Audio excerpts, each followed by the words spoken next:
Hey, this is your main man, Dr. Mo, and I'm back again on this wonderful Wednesday evening. And today we have a very special guest. Well, all my guests are very special, but this one is exceptionally special because we've been knowing each other for eons now. And she is going to grace us with her presence, and we're going to talk about Miss Oneita Jackson. So let's welcome Miss Oneita Jackson. Hey. Hi. What's up, Oneita? How you What's up, doing? Mo? I'm well. Good.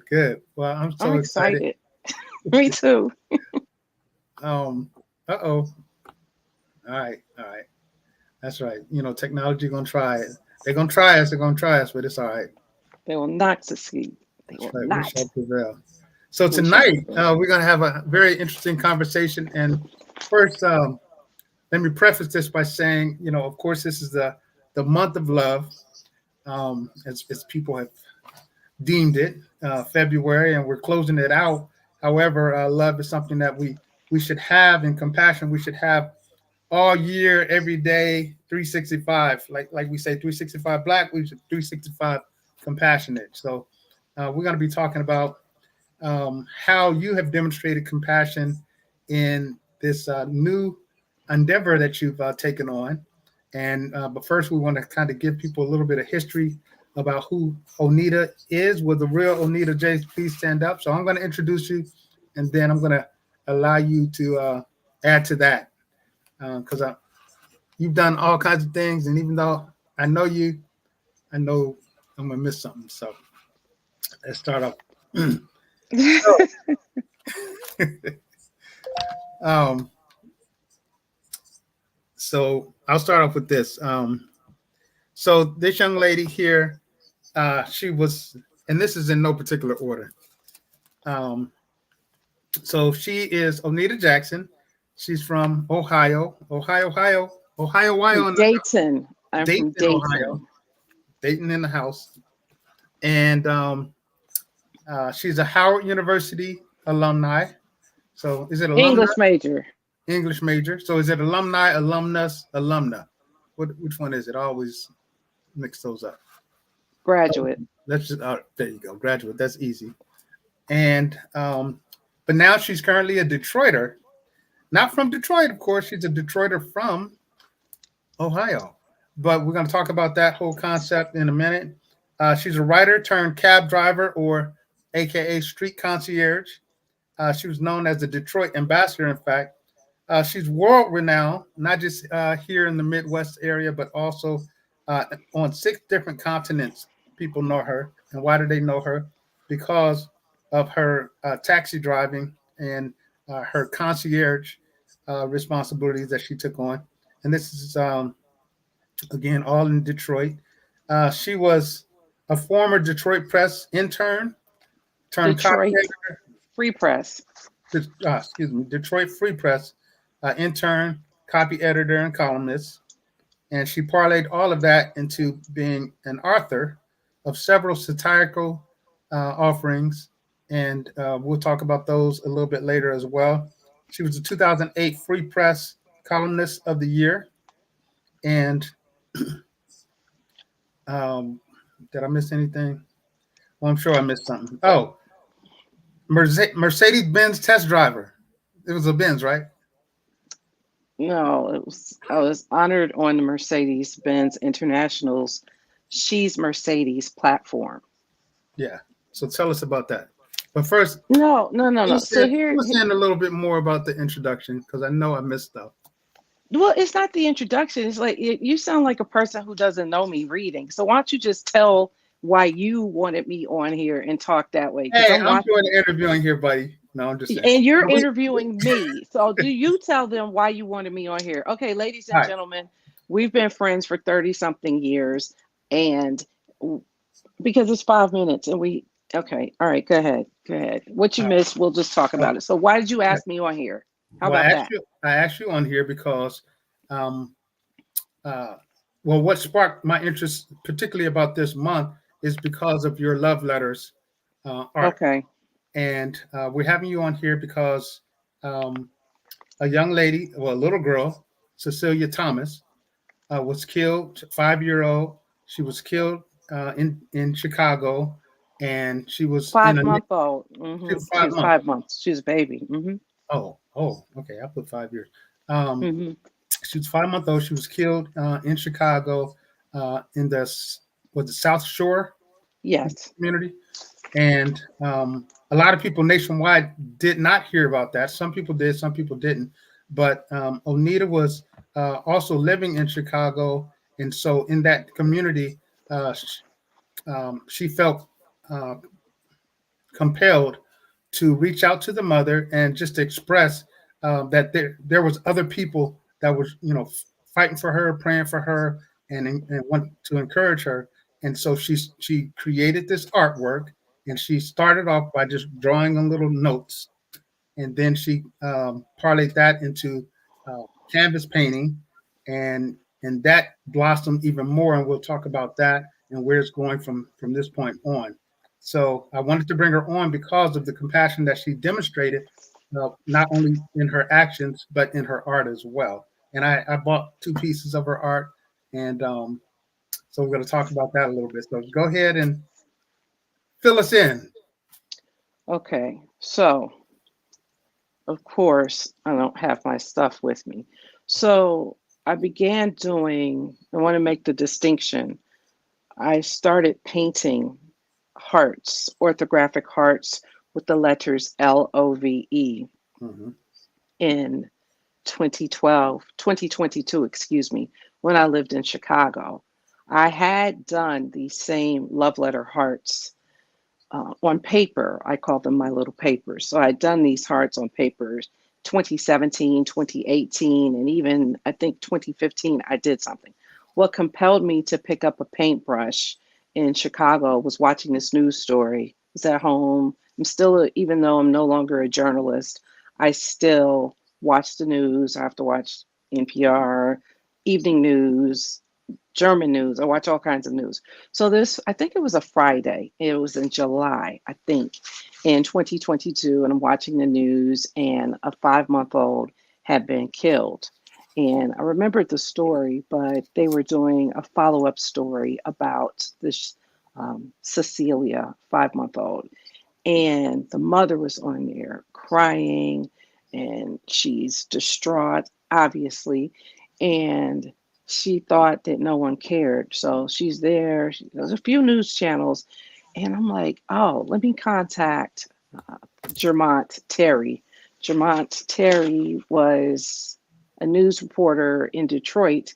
So I figured I could drop my own name, get some contacts, and try to contact him because I wanted the woman. Her mother's name is Juanita, Miss Juanita Harris. I wanted Miss Juanita to know because she didn't think, there's where's all the picketing, not picketing, what do you call it? Protesting. Mm-hmm. Where's the protesting? No one cares. Where's this? But it's so many, there's a lot of violence in Chicago. And what ended up happening was I realized I'd actually been walking in the neighborhood and I saw the activity, but I didn't know what it was. So it was on, I think, 70, yes, like 2 blocks, 71st. So Miss Juanita is on, she's distraught, and I'm calling Detroit to ask people that I knew at the news station, do you have Jermont Terry's number? Do you have his email? I need to get in contact with him. I want to let him know, to let other people know because we were talking about it Okay. and I couldn't get through. I'm like, I'm Oneita Jackson. Like, how am I not getting a response?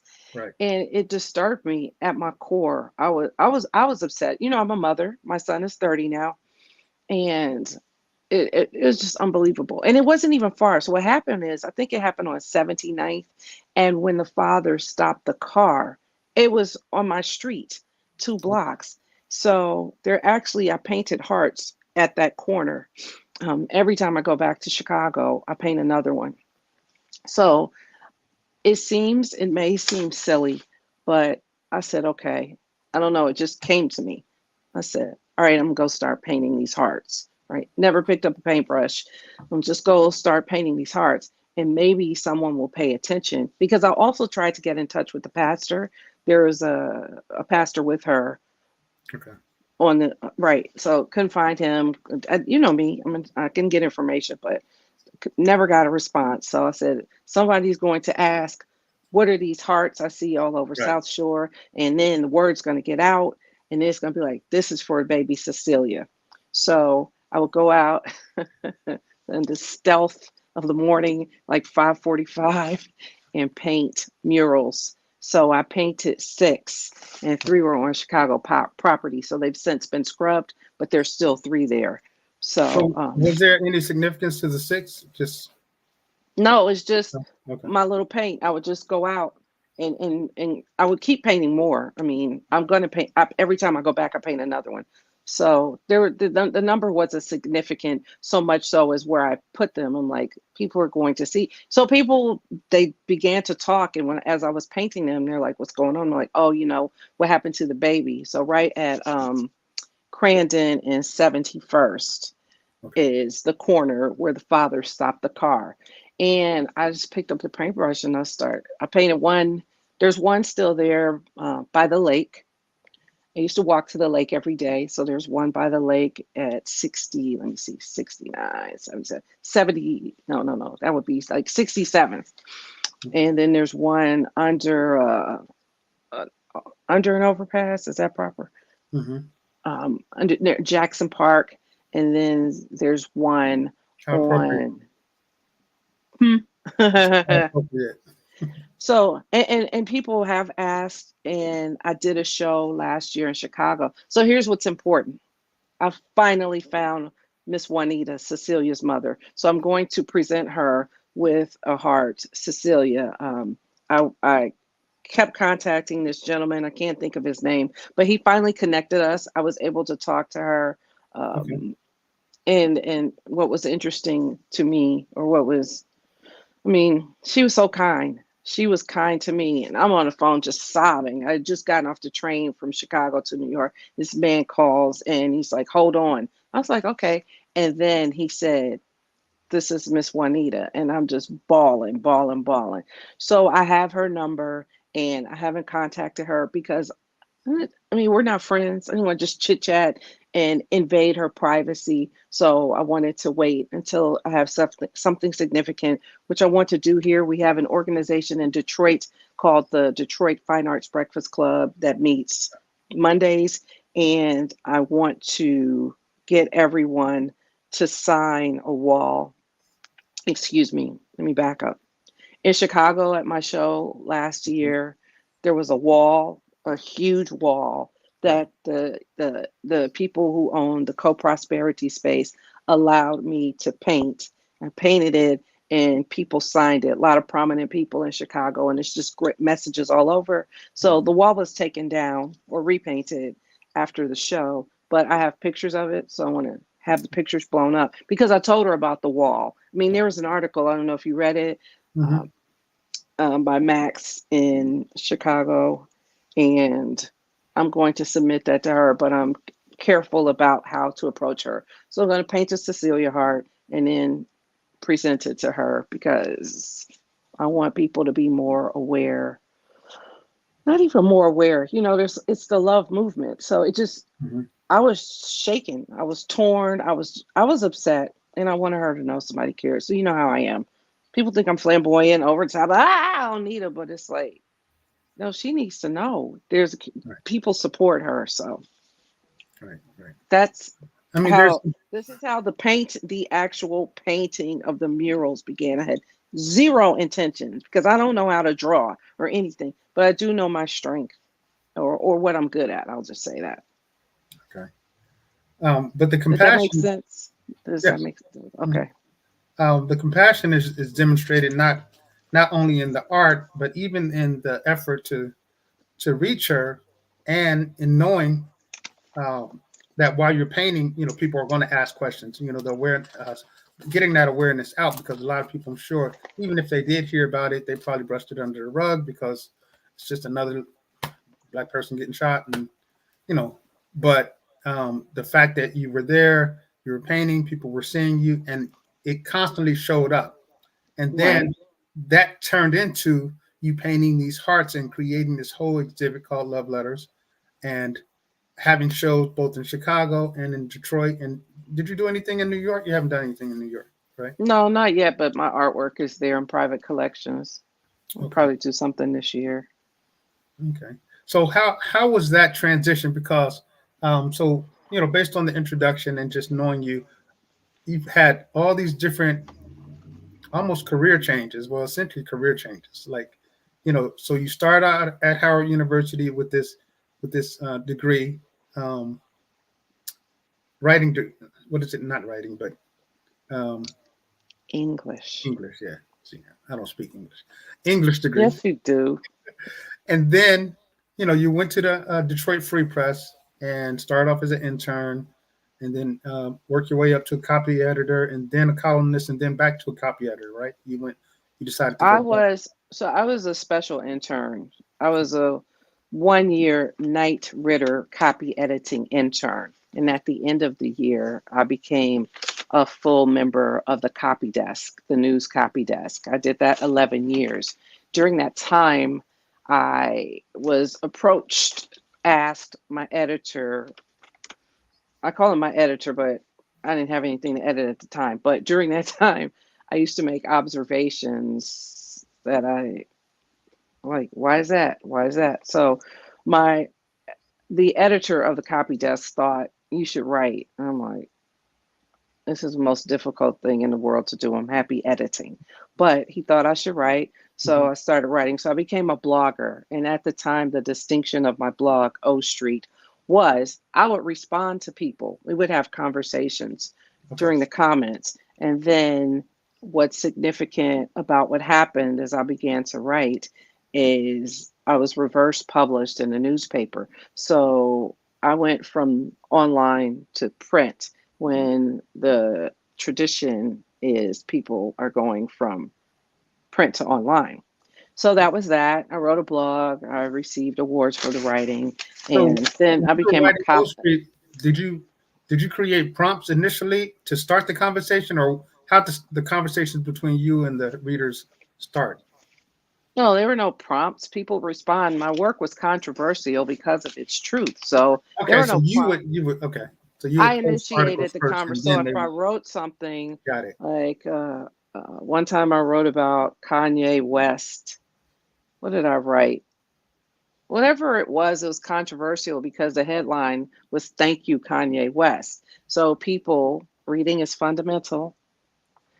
People assumed I was thanking him for what had happened, but I was thanking him for giving me something to instruct my child because we discuss headlines a lot. I would ask my son, Jamie, what do you think about this? What do you think about that? So the first comment, I was always the first comment, and I would call the column, the blog was O Street. Even the column in the Sunday paper was, it was an opinion column, Okay. O Street. So I'd start the conversation. I'd say hello, and I called the people, my O Street neighbors, and we'd have conversations. And people from Mhm. all across the country. I didn't even know some of my friends all across the United States used to pay attention to what I was writing. It was cool. But even I wrote about super sensitive topics. I wrote about molestation. Let's see that in the headlines. So I was like, oh, you knew a child molester too. And we had great conversations there. So I'm just saying, I would talk and people would respect the conversation. So Okay. did that. And then Was there there ever was, anything that was too risque, that the publisher said no, we can't go with that?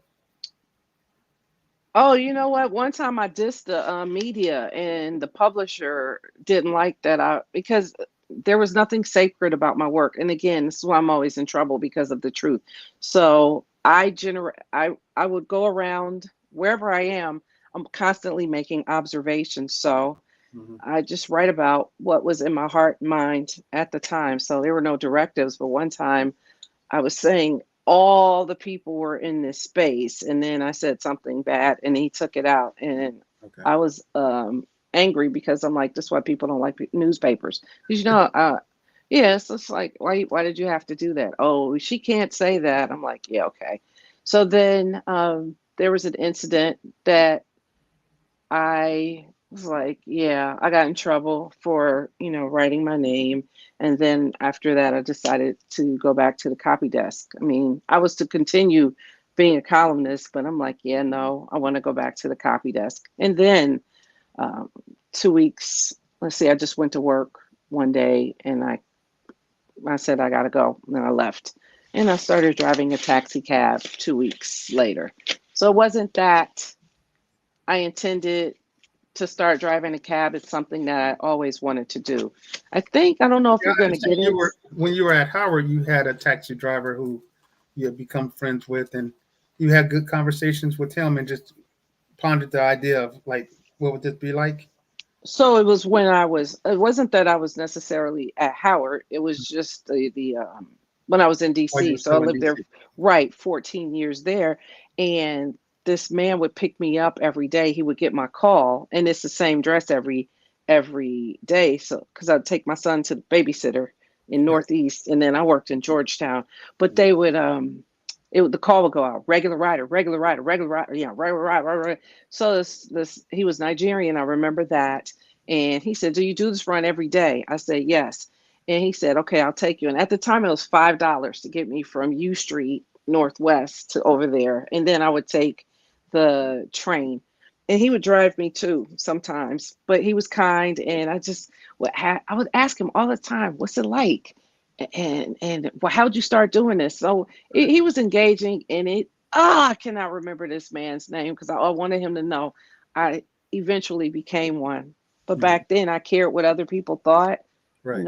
and so and I also learned, and my mother taught me too, like So if you're you gonna had do a did something. you have a stigma then about taxi drivers? So when you say you cared what other people thought, like, did that mean that you felt like that's a job that Oneita couldn't do No, because I mean, so no, I didn't feel that way. I felt, well, you know me well enough now. I'm 55. I felt like, oh, yeah, I could do that. But then I said something, and people are like, oh, why do you want to do that? So that's what I'm saying. I cared about their response to what I wanted to do. So I think I was what, 20 something at the time. But I care not anymore. I do what I do. I do what I want to do. Mhm. Because there are people who are like, why is she doing that? Why is she doing this? It's like, because I want to. And I'm okay with that. Something I've tried to impart to my son. But what I was going to tell you, if we get into like the mental part of this, now I can't remember what I. Oh yeah, I wish I had known about because I was having anxiety when I went to work that day. Now I'm on meds. I'm on anxiety and depression meds, which is good. I have Zoloft, but there's a lot of things that have happened in my life where I wish I had been introduced to, or I mean, my uncle's a PhD psychologist. So I'm like, why didn't somebody tell me this? So Right. I've been on med for, let's see, 4 years now since I was 51.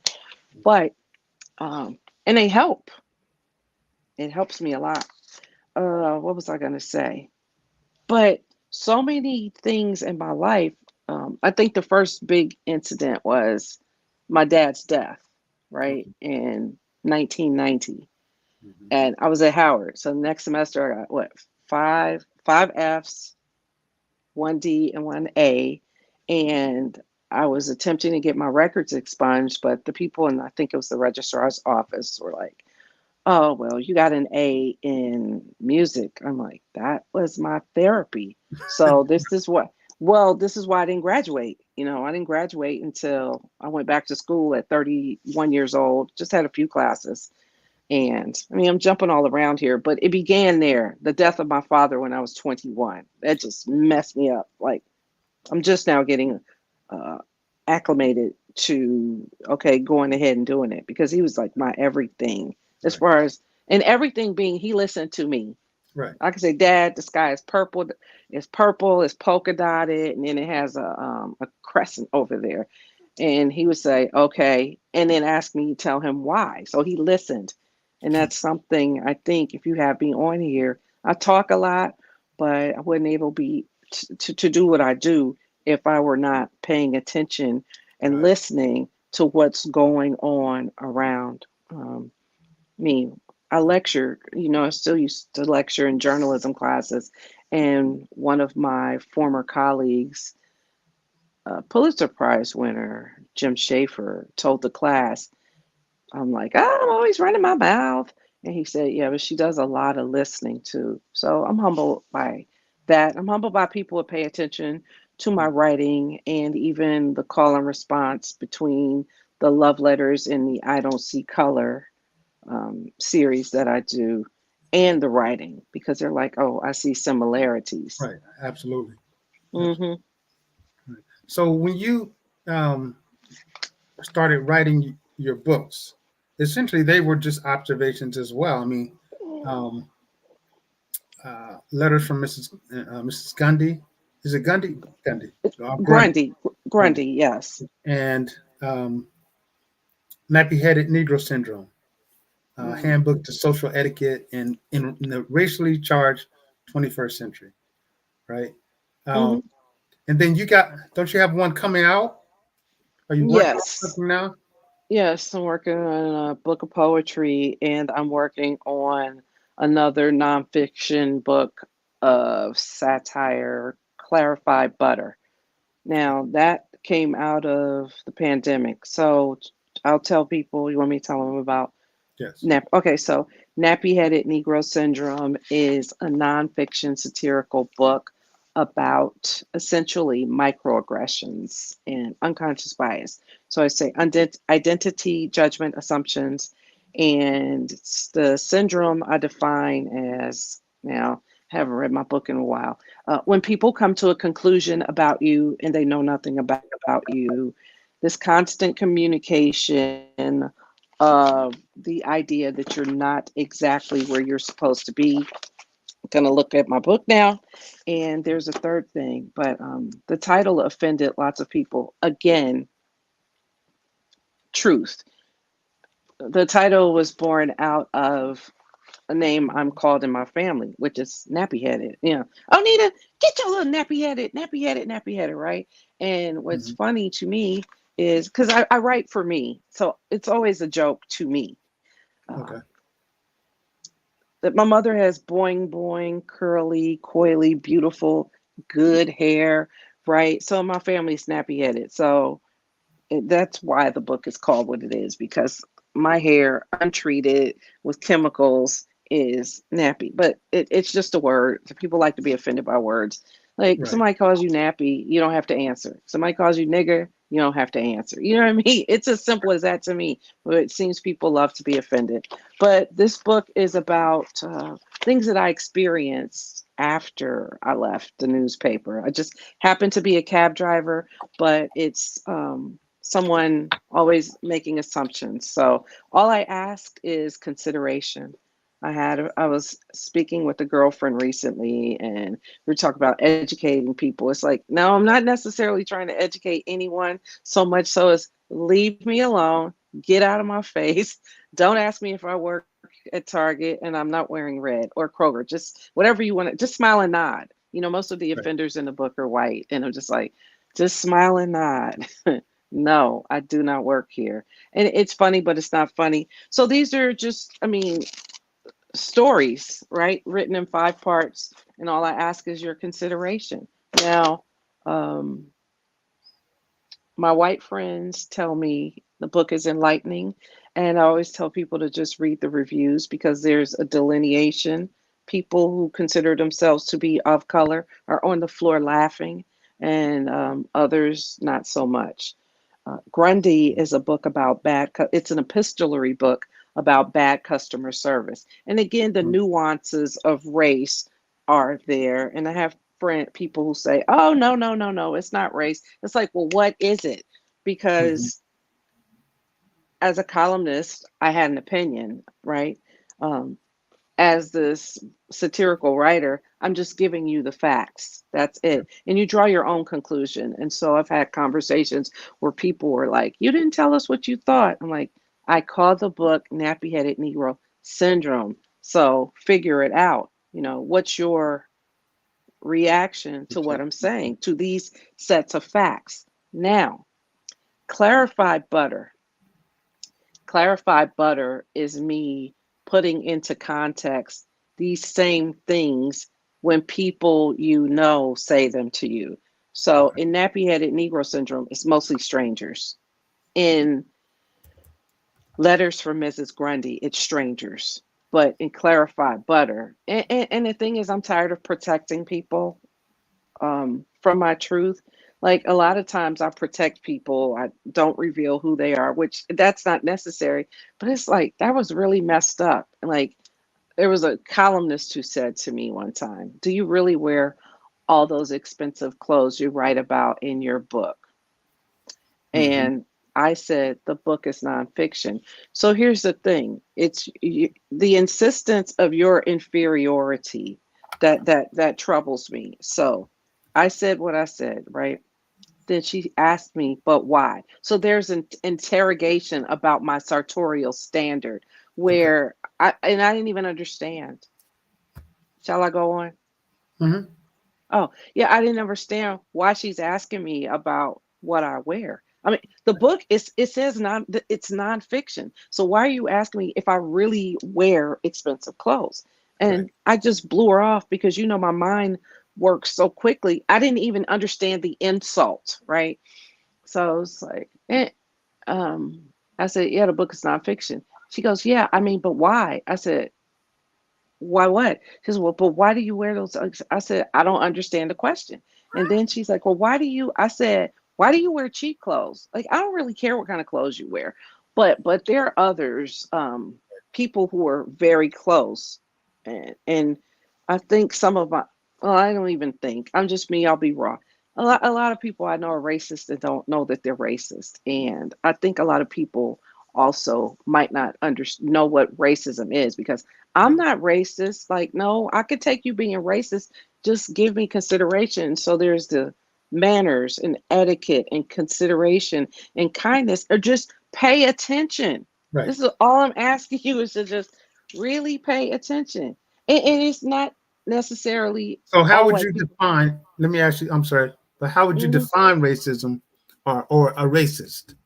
So, and I have to study this because it seems the idea of racist is changing. Hmm. But I think personally, this idea that there the ideas of inferiority, right, and superiority, Hmm. and treating people based upon that, Okay. right. So I'm not talking about institutional or other types. I'm just talking about at the uh, micro level, our human interaction Right. level. And just think people have they don't understand manners Right. and it's like, And that's, I mean, why do you think I'm beneath you? But they don't know. See, the thing is, they don't know that they think that they're racist, right? Because they don't say nigger. right. I But don't use this they word. treat you, They they don't treat treat you you. the same way that they would treat um, their counterpart of the same race. And it's not just they don't treat you the same way because yes, we can be treated differently. We're different people. However, they treat you well, they treat us in a subservient manner. And they You can attempt hear to, it, you can feel yes. it, you can, Right. And the thing is, I think I'm tired of people interrupting my existence to inform me. I think this is in the first part of Nappy Headed Need to be interstitial. Let me see. Right. It's just like, just be aware. This is all I'm asking. Just be aware and leave me alone. Right. Be a human. Okay. Yeah. So the first interstitial in the book, I am tired of people interrupting my existence to inform me that I am Black, whatever inferior version of humanity they perceive that to be. So I right. did want to tell you this one time I was receiving an award. It was a most influential woman in Metro Detroit award. So there were 10 given this year. And so here's what's funny having to be all Black people at this table. Because Mhm. we have ideas too about our inferiority. I mean, I don't, but so the table is for people receiving the award. And I walk to the table and I sit down. And the woman said, "Oh, are you providing the entertainment?" I said, "No." And that's it. And what I find is, what is Mm, it called when that clapback stuff that people do? What I find a lot in my interactions with people, because I'm everywhere, mhm. is you just leave people to deal with their own ideas of inferiority, right? So, no, I don't work here. But I realized I needed to write Clarified Butter when I was in Chicago, and this woman, wait a minute, I went This is off the on her. elevator. This was the elevator Pardon? thing. This was the No, not elevator. the elevator. Oh no, the elevator was in Detroit. Okay, I'll tell you that story too. But I called my mother and said, "Mommy, how would you have reacted to this?" I mean, and the thing is, it's offensive on any level. But like, this woman reached over me. There was no one else. It was at a farmer's market because I was walking from, like, where was I? I was walking from like where the university is. I can't even think of the name. Washington Park or something. I don't know where I was. Is it Washington Square? Is that New York? I don't know. I was walking uh, about 45 minutes home and stopped by this farmer's market. I was buying a pretzel, and this woman with her visor, maybe she's in her 60s. The gentleman is handing me back my card, and she reaches over me. So wouldn't you just be offended? I mean, it's just rude anyway. Right. But what Period. happens is, considering the significance of the purported idea of race, that weighs in. It's like, Mommy, this white woman reached over. But I just looked, I said, would you like for me to move out of your way? And she, pew, just like, what's going on? And then I'm being asked, like, and my white friends will be, oh, that happens to me, that happens to me, that happens to me. But I'm just asking you to consider everything that I'm talking about. Right. Um, Before the Pistons, Isabel Wilkerson, right? This story struck me when I heard her on Terry Gross. What is that? I can't even think of what Gross's program is called. But Isabel Wilkerson was on assignment for the New York Times. She was in Chicago, and she went as Isabel Wilkerson, and her Isabel Wilkerson ness was challenged. This woman showed up for the meeting. The Pulitzer, I mean, she's amazing, right? She wrote Cass, and then The Warmth of Others. Is it The Warmth of Others? What did she write? And then there's Origin, based on what she wrote. I think Anna, I don't know how to, Duvernay, is that her name? So Mhm. Isabel Wilkerson shows up for an appointment at 4 o'clock. And the man is like, I'm sorry, you have to go. I have an appointment with Isabel Wilkerson. She's like, I'm Isabel Wilkerson. No, you must leave. Do you have a business card? It was the last, and she wanted, you gotta Google this. I think it's like 30 something minutes in. I looked it up the other day. Well, my problem with Isabel Wilkerson, who also went to Howard and was a member of the Hilltop, I'm a member of the Hilltop, is that she didn't tell everyone, like, this is something you should write about. She is who she says she is, and he sends her away.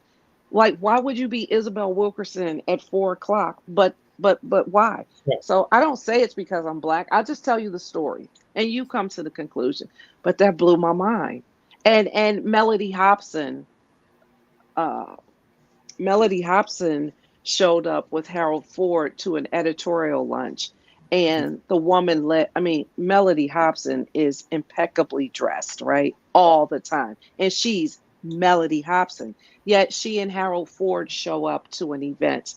And she says, the woman says, where are your uniforms? Now, let me tell you how important To this is. her and Harold Ford. Where are your uniforms? All right. Melody Hobson began her TED Talk with this story. So, this syndrome, and we all have syndromes. I just called mine that. And then, even Michelle Obama, when they talk about uh, you're here, I think during a speech at Tuskegee, they assume you're the help. So the distinction in Clarified Butter is people that I have known and worked with, like a woman who reached inside my dress to see if it was what I said it was. But I'm calling it Clarified Butter because I think I'd sell more books if it wasn't nappy headed Negro syndrome. No, but what happened is, during the pandemic, I was at my boyfriend's house, and he was cooking seafood, and I was clarifying the butter. Okay. And it's often when I'm cooking, because it takes me forever to cook, but I realize that's another process of my thinking. I think when I walk, and I realize it takes me 30 minutes to make a salad because I'm also thinking. So as I'm clarifying the butter, Mhm. I'm thinking about a lot. And I'm like, that's the next book, Clarify Butter. Because, make it plain, or isn't it Habakkuk, write the vision, make it plain. I cannot make it any clearer than this. And what I'm asking for is just to be more gracious humans to one another. Right. Absolutely. Absolutely. All right. So we're gonna um, take a quick break, and we're gonna do this thing I call mastermind. So mastermind is I'm gonna just ask you. Well, I'm gonna say some phrases, and you're gonna say whatever comes top of mind. I've seen this on TV. So as fast as possible. Okay. Oh. So we'll start off easy. So listen, when you take the quick break, can I reach for my water? Is it like the screen gonna flash or something? No, this is the break. Our little Oh, this is mastermind. the So get break. your water. My sister is parched. We're just taking a break from the conversation. So we're gonna just have a little fun. All right. Okay, I'm going to close my eyes and try to do this. Might yield better responses. Go ahead. You know how when they give a um, lie detector test, they give Word you easy, association. easy, easy questions first, and then they okay. Okay. So just first name, first name, Huh? Mine? first name. Yes, yours. Oneita. Oh, Oneita. okay. Favorite color, Black. memorable book or author. On writing well. William Zinsser. All right. Person you trade places with for a day.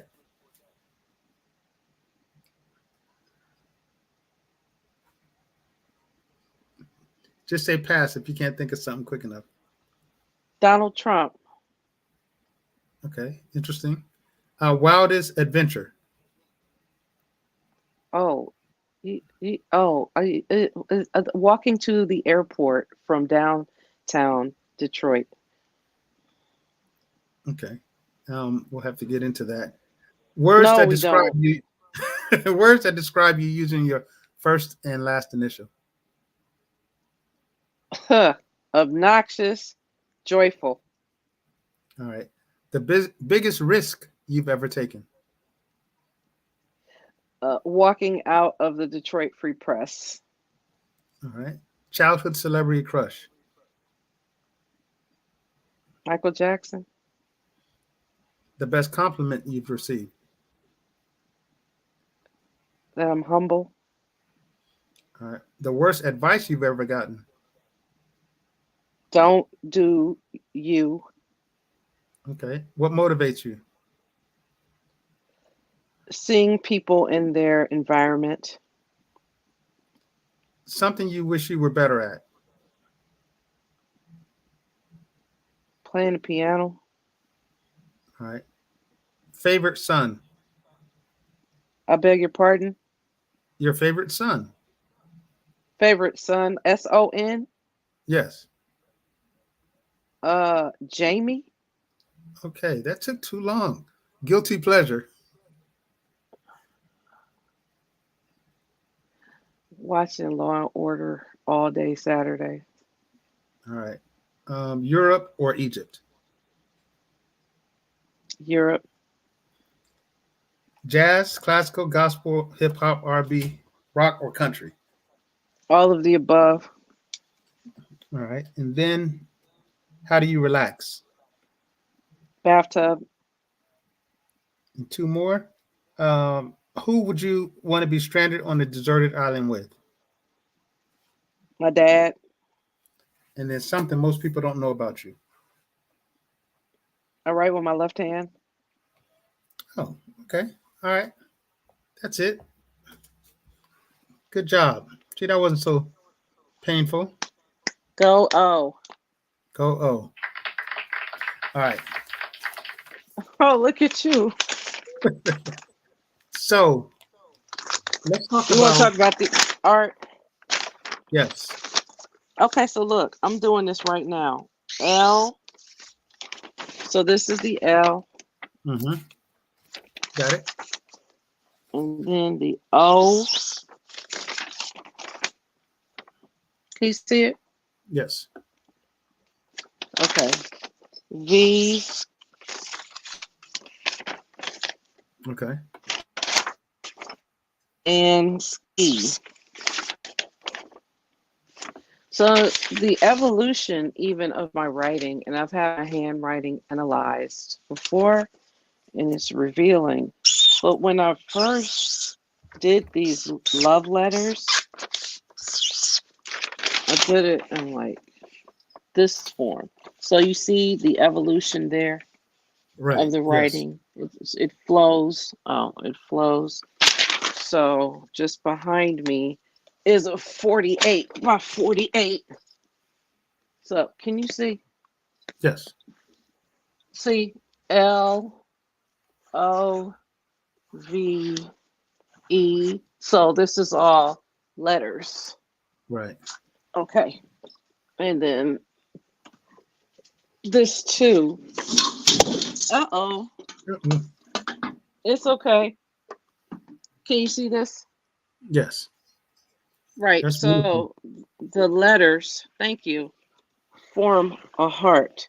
This piece is actually called, it is 24 by 24. Can you see? Mm-hmm. So you painted that It's on it's called paper and then put it Missy. on canvas. No, this is canvas. So you painted the frame, the red. It's red paint. Okay. It's All right. paint. All right. Yeah, this is paint. All right. I got you. hmm So this piece at the time was untitled, and I saw Missy Elliott. That's what it's called. It's called Missy Elliott. If people are wondering, I'm sitting on the floor because I paint on the floor. It's called Missy Elliott because when she received her, let me see, during her induction speech, was it Rock and Roll Hall of Fame? I think that's what it I think was. so. But Mm-hmm. it was repeated, and I watched, and during her speech, at the end of her speech, she talked about humanity and us loving one another and treating each other better. I mean, Okay.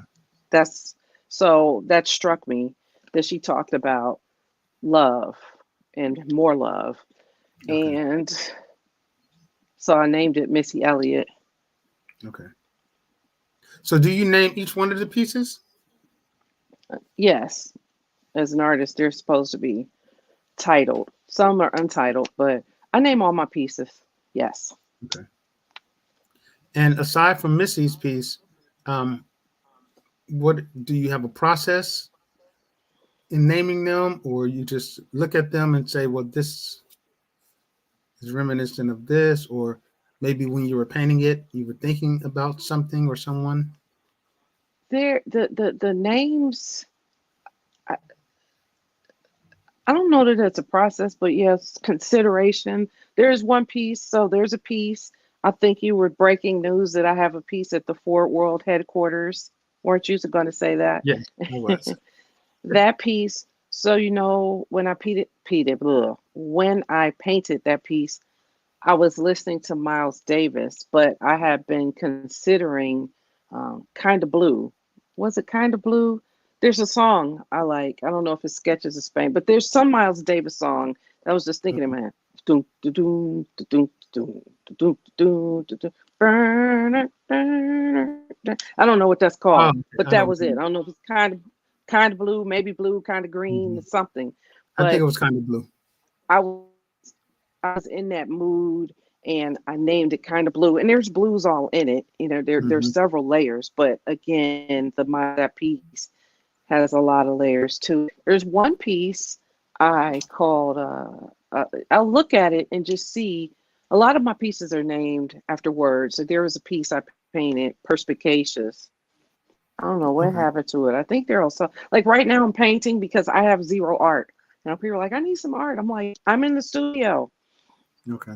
But did I answer the question? Yes.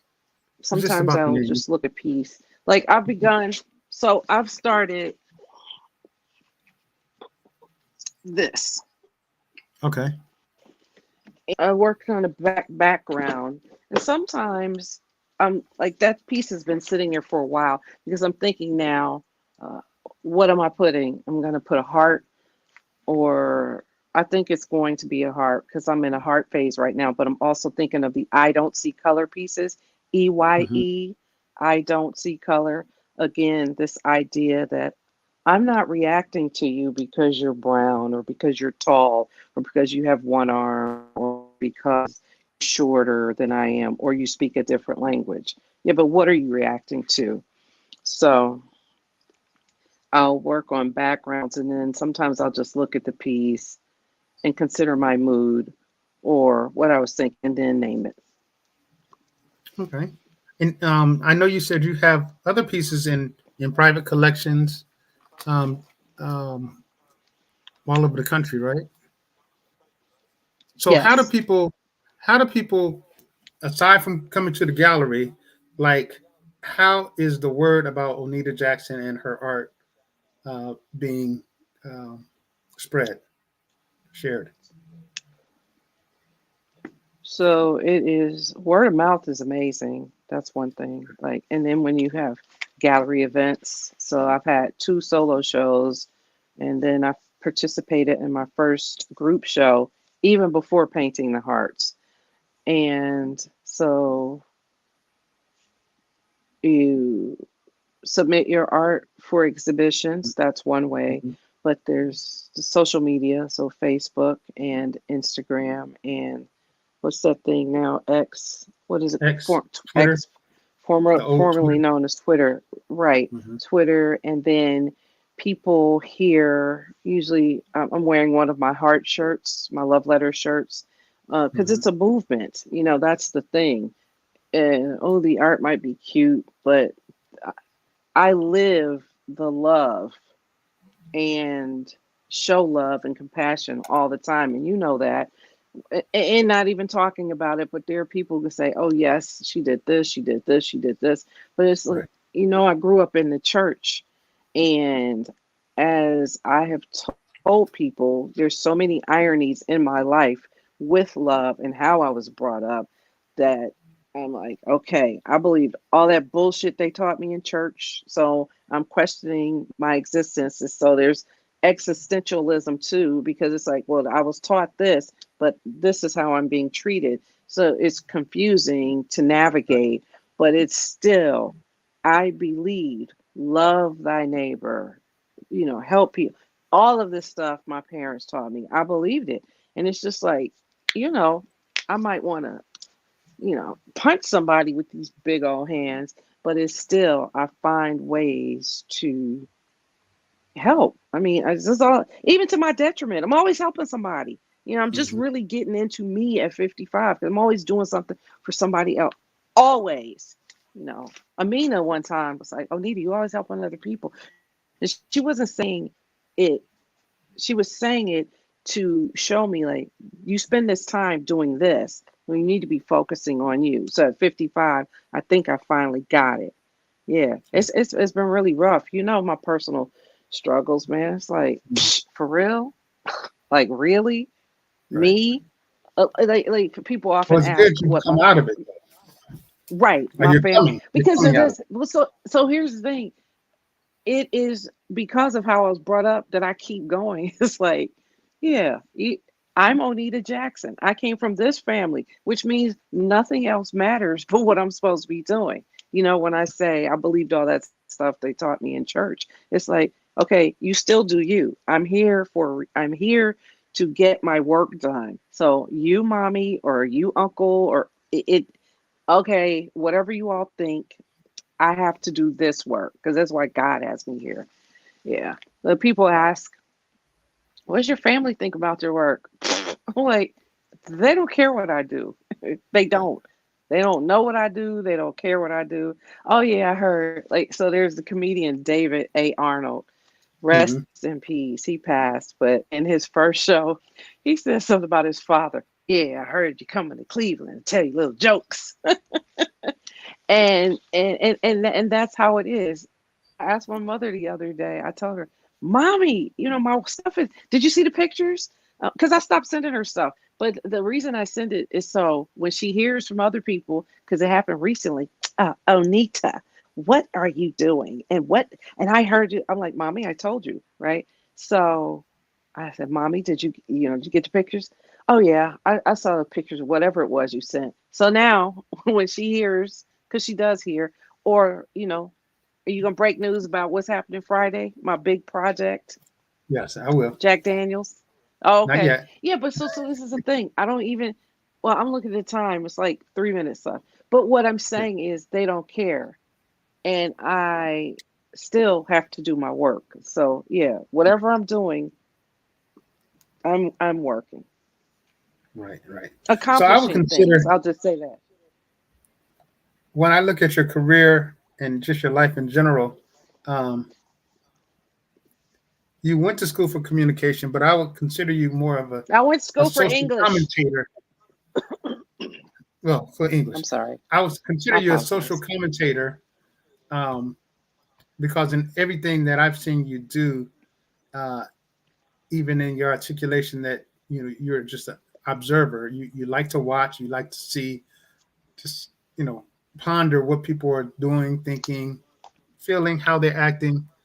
So a social commentator, but there's a thread of um, communication. That's why I said communication, but there's a thread of communication in everything. Even when you were a taxi driver, people came looking for Oneita's taxi because of not only how you communicated, but what you communicated. First, you communicated and demonstrated this air of love, but then on top of that, um, the knowledge was there because you knew where you were taking people, and the things that you didn't know, it was like, well, let's explore this together. Let's learn.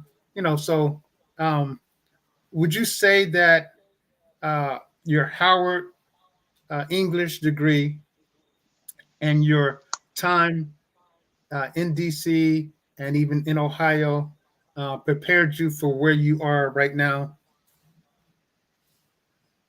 Yes. Okay, you're gonna give So me a you one didn't word. think I could just say no. I'm just saying that people don't understand. Yeah, I actually can say one word answers. My life, yes, my life has prepared me for what I am, for where I am now. So being and there's the did you say the theme of identity also in all my work, right? Mm-hmm. Um, so I'm from Dayton, Ohio, right?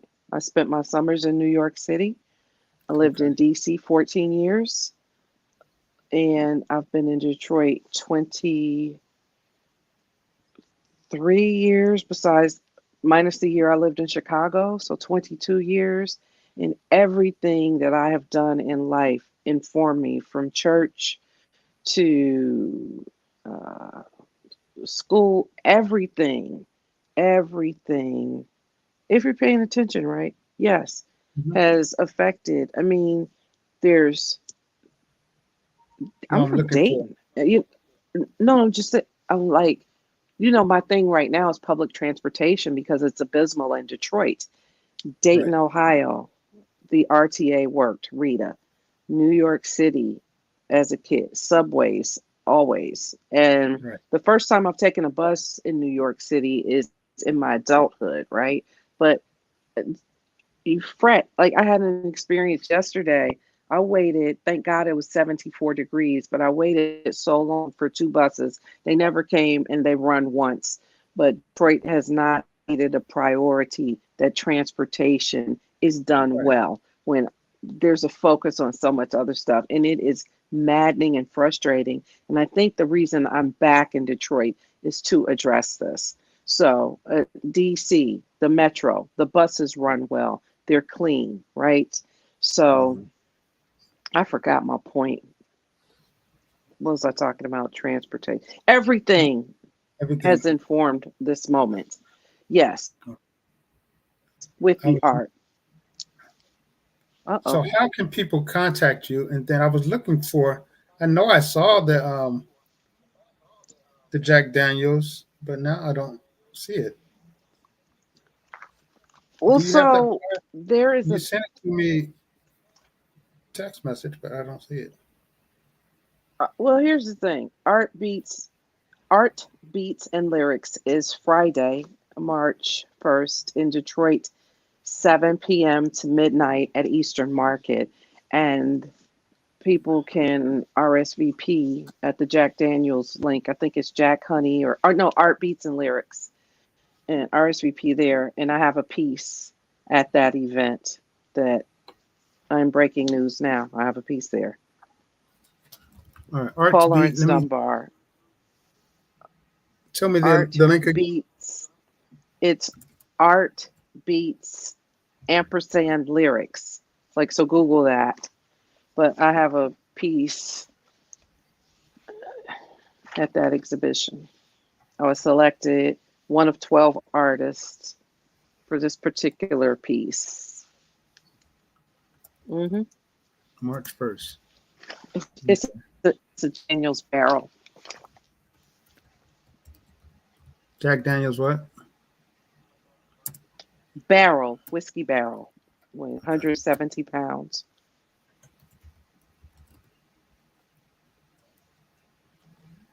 I think I got that right. All right, so I'll put that down there on the bottom. You know it's past my bedtime. Yes, I'm about to let you go. So tell us how people can contact you. They want art. All your books are on Amazon. Do you sell them directly as well? No, I lost my publisher and I put my book on just one on. That's all I could tolerate because you know I'm ADD. So Nappy Headed Negro Syndrome is on Amazon, and I've been giving the books away even free for years. Thousands and thousands of books, send the PDFs. So people can contact me on Facebook, Oneita, Oneita Jackson. They can send a message. They can contact me on Instagram at Oneita Jackson. Twitter, I'm at Oneita Detroit. Yeah, they can do that. Okay. I'll put that up there. All right. So you have any parting words that you'd like to leave the audience before you go to bed? Well, Chicago PD is about to come on at 10 o'clock, so I have to watch that. Parting words, just be kind to yourself. Be kind, be kind to yourself and be kind to others and enjoy, love who you are. I find so many people have problems with others because they have problems with themselves, but I just want people to know you're fine. You really are. And the meds work. That's it. What do you I say? had to throw you. Oh, I don't know how people do it, but I did like this. Yeah, Okay. that Yeah. No, works. really.